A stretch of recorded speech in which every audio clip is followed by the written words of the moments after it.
Okay, boys, we've got the developer insight for Guardian games that is launching today. Now, if you've already seen this trailer, feel free to skip to the time above, but if you have not, watch it right now.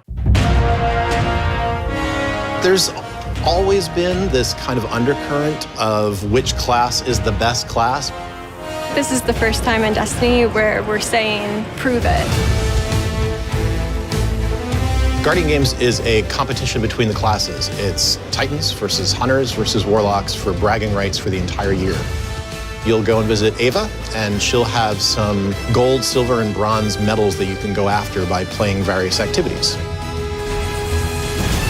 You get points for your class as well as personal rewards for you. At the end of the event, the winning team will lock on gold, the second place team will lock on silver, and the third will lock on bronze for the whole year. You can sport that class item all year long, and as your way of bragging, like, yeah, Warlock class, best class. I love Warlocks.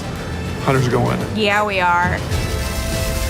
Obviously, Titans are going to win Guardian games because Hunters can't punch hard enough. Their fists are really small.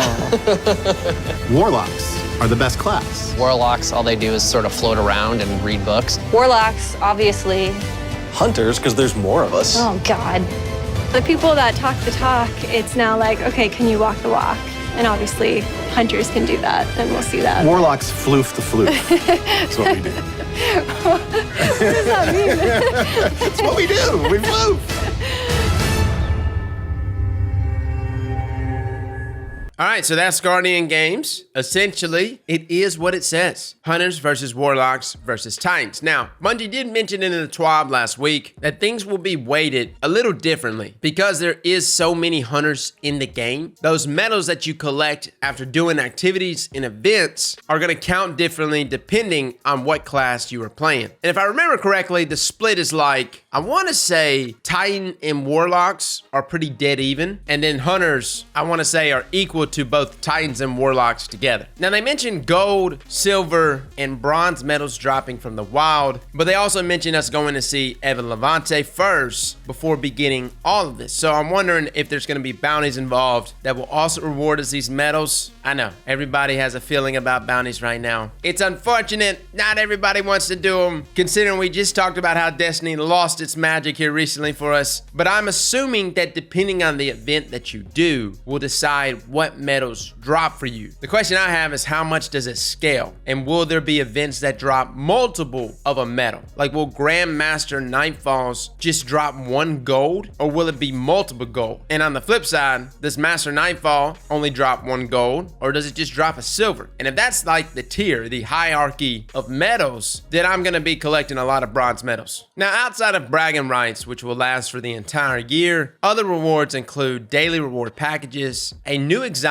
machine gun, a new exotic ghost, as well as new metallic class items that change between bronze, silver, and gold based on your class standing. After Guardian Games concludes, your class item's metallic appearance will lock for the rest of the year. Honestly, I feel like people that win silver or bronze are probably not even gonna wear theirs, right? They're just gonna be like, Guardian Games wasn't a real event, didn't happen. But the daily reward packages, I hope it is something that helps people level up, considering that Grandmaster Nightfalls is a thing this week. For people that wanna get that last extra level before going into Grandmaster, this could be an event that can help you out. Now, the exotic machine gun that's coming is called Heir Apparent. It states you fall into second place as you reach for the last trick in your arsenal. The low hum assures you that you've pulled the trigger, it begins to spin slowly for a moment, and then in an instant, blindingly fast. The roar of Heir Apparent rises above the crowd, the tide turns, and the glory of your class is secured. Now, I didn't state it last week, but this is actually being categorized as a heavy machine gun. Most of our other machine guns are just called machine guns, right? This is actually being noted as a heavy machine gun, which makes us think this thing is gonna hold its own in terms of DPS. I don't know what the quest is surrounding this weapon. I haven't even looked into it. Pretty sure it's already been looked up, but we'll be reviewing that one as soon as we get it. So guys, that is Guardian Games. I know a lot of you are pretty hyped about this event. In terms of what class I think is going to win, I mean, obviously I want Titans to win, but here's the other side of things. Every time I normally play PvE, nothing against Titans, but I normally find myself playing solo. This is going to sound terrible. I play Hunter. I play freaking Hunter, guys. I mean, for good reason. Have you seen these builds? Hunters have some of the nastiest builds inside of PvE when it comes to survivability, lethality. So it's kind of difficult, man. Now, if this moves into PvP in any kind of way, well, hell, Titans, we're just going to ante us our way to victory. So be looking out for our breakdown of Guardian Games today, as well as our review for the new heavy machine gun. Fellas and ladies, thank you all for coming and watching. And as always, slap that like button like your mama told you right.